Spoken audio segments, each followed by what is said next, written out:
ACE stands for Acceptable Clinical Evidence. A VA ACE exam is a records review only of certain disabilities that you filed a VA claim for. The C&P examiner will be doing the records only review. You don't have to go in for this. And it can't be done on all disabilities you file a claim for, some of them. So the examiner will get the order from the VA, and then he will complete the Disability Benefits Questionnaire, fill it out electronically, and it's based on the review of your records only. So this is not an in-person exam, it's not a telehealth exam, it's not a phone exam. It's just the C&P examiner reviewing your claim as you filed it and whatever records the VA rater ordered for him to review for you. So what types of C&P exams can be conducted using this ACE C&P exam process? Hearing loss, tinnitus, migraines, sleep apnea, cardiac conditions, ALS, and any terminal condition. So if you think about these conditions, there's nothing the doctor's going to be able to gain by you being there and being hands-on. You know, it's terminal. It doesn't matter where you're at. Same with hearing loss and tinnitus. They're probably going to use, whatever records you submitted, whatever tests you've had. They could determine that. Migraines, we'll talk a little bit more. Sleep apnea, same kind of thing. You get the diagnosis, you get the CPAP machine. It's not like he could say, all right, apnea out on me. You know, that's not something the doctor can do. So think of it that way. The ACE exam process is not available in these categories. Examinations with necessary electronic medical records are not available for the examiner to review. So can't do an ACE exam if you can't review the records. They're not available electronically. Separation health assessments in support of IDES and BDD claims. No ACE exam there. Exams required by BVA and CAVC remands.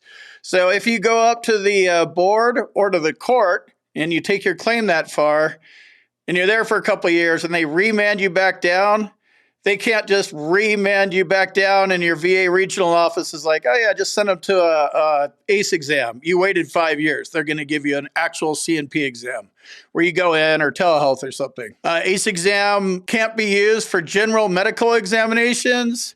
It can't be used for initial and review of traumatic brain injury examinations. And they can't be used for mental health examinations. So those are a few of the things that they can't be used for. And there's more. I just wanted to give you a little flavor of when they can be used and when they can't. How do you prepare for a VA ACE C&P exam? First, you need to know that the ACE exam is a C&P exam. That's the first thing you need to be aware of. It's not going to be an in-person exam. You don't have to do anything. It's conducted by the C&P examiner, via records only. The ACE exam is a good process, so stay positive. I've actually seen quite a few of them. With a favorable outcome versus not a favorable outcome. So stay positive, but do that anytime you file your claim. It's easy to be negative, especially if you have mental health problems. The ACE exam is usually faster. Makes sense, right? Instead of, FedExing you the kit and, hey, go over to the C&P examiner and scheduling all that, they could leave you out of it, and then the VA rater just works with the doctor. So they usually go faster. Almost always. You want to review your submitted evidence and your DBQ. So when you were building your claim, hopefully you proved it by getting a diagnosis, have your symptoms documented properly at a nexus, and you filled out your doctor filled out a DBQ. Not you. I mean, you can fill it out and have your doctor sign it, but it's basically your doctor filling it out.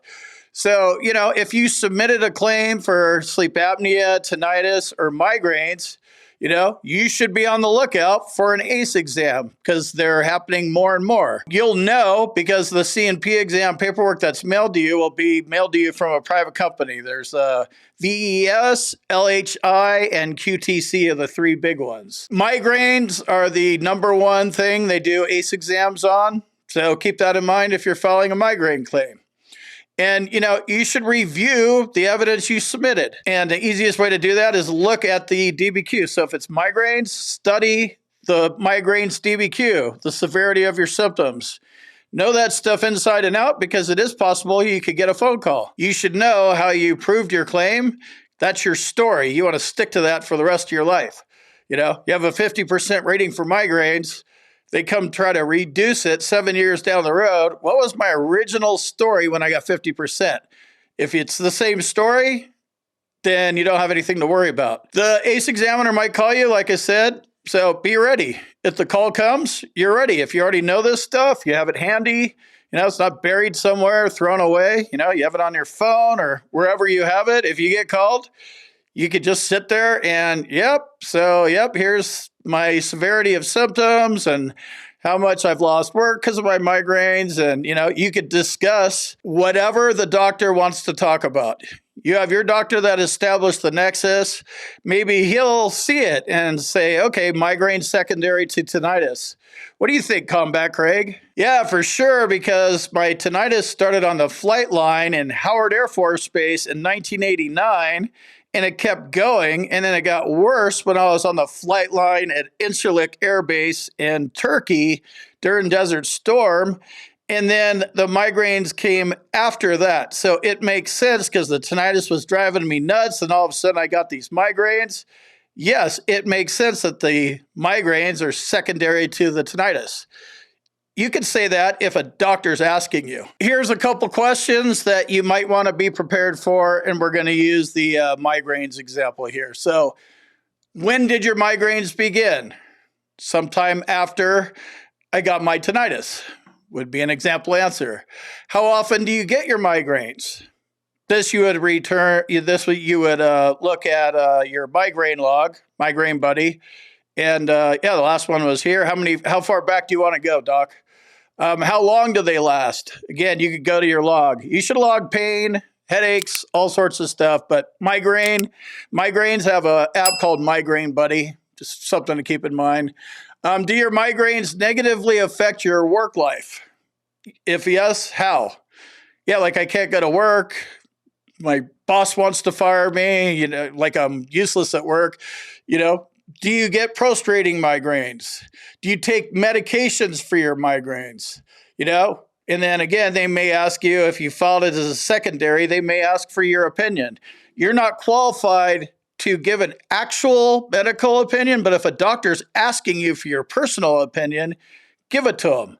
Yes, tinnitus first, migraine secondary. Check out my boot camp if you want to get more involved in strategy. Check out the sponsor of today's video, Helen Potton. If you have a Camp Lejeune claim, they might be able to help you out. Or if you're in the appeals process and you want to lawyer up, they might be able to help you out. And then I have links in the description for an email address if you need medical evidence, second strata, and same for a vocational expert. Depending on what you need, I got you covered.